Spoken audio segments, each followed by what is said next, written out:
नमस्कार दोस्तों, एक बार फिर से आप सभी को हार्दिक स्वागत और हार्दिक अभिनंदन है। दोस्तों, आज की वीडियो में मैं आपको बताने जा रहा हूं कि जो लोग अपने भाग्य को कोसते रहते हैं, वे लोग यह सोचते हैं कि मेरा भाग्य कितना खराब है, मैं इतना मेहनत कर रहा हूं, फिर भी भगवान मुझसे नाराज क्यों है? क्या मैं हमेशा के लिए गरीब ही रह जाऊंगा? क्या मेरी इच्छा कभी पूरी नहीं होगी? आखिर मुझे ही असफलता क्यों मिल रही है? मैंने पिछले जन्म में कौन से पाप किए थे? अनेकों तरह के विचार उनके मन में आते रहते हैं।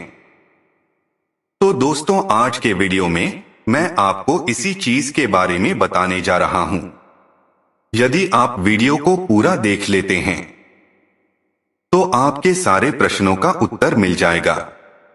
आप लोग यह भी जान जाएंगे कि भाग्य खराब होने से ही यह सब होता है या कोई अन्य कारण से।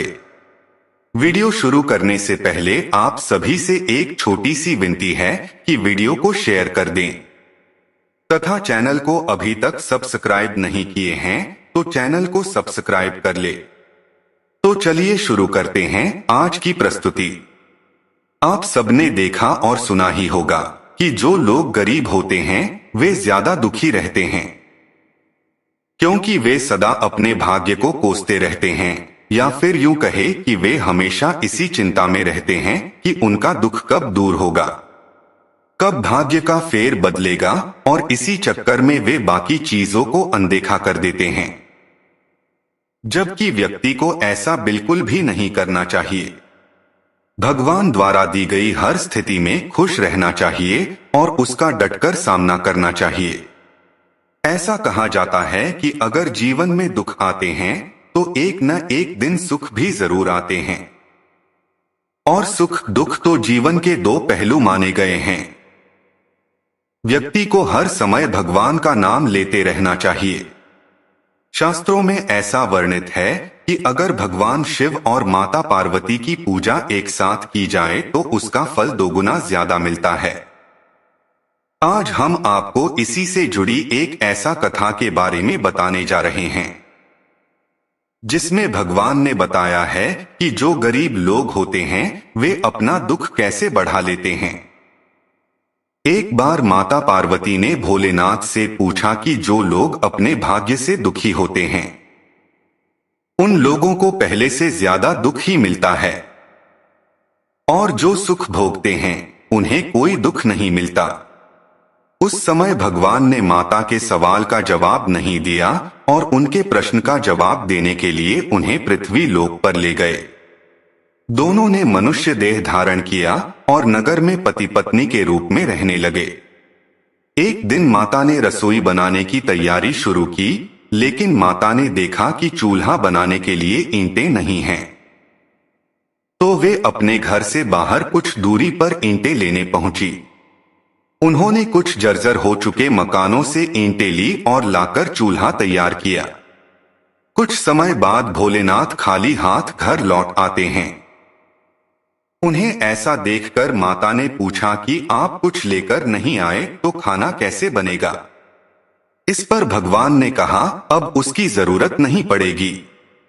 इसके बाद भगवान ने पार्वती जी से पूछा कि तुम चूल्हा बनाने के लिए इन ईंटों को कहां से लेकर आई?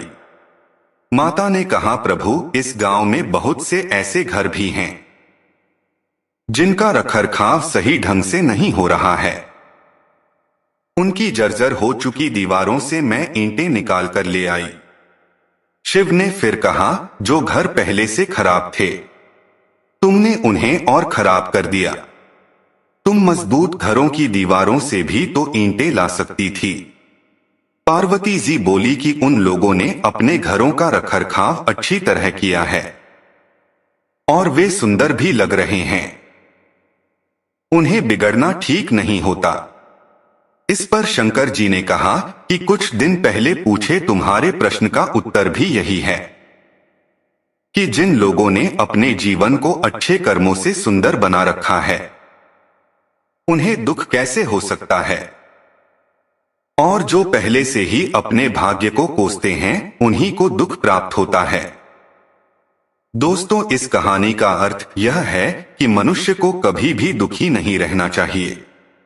जितना है उतने ही में खुश रहना चाहिए तथा अपने कर्मों से अपने भाग को सुंदर बनाने का प्रयास करते रहना चाहिए, क्योंकि इस कहानी में यही बताया गया है कि जिस घर की दीवार जर्जर है उसको कोई देखरेख नहीं करता है।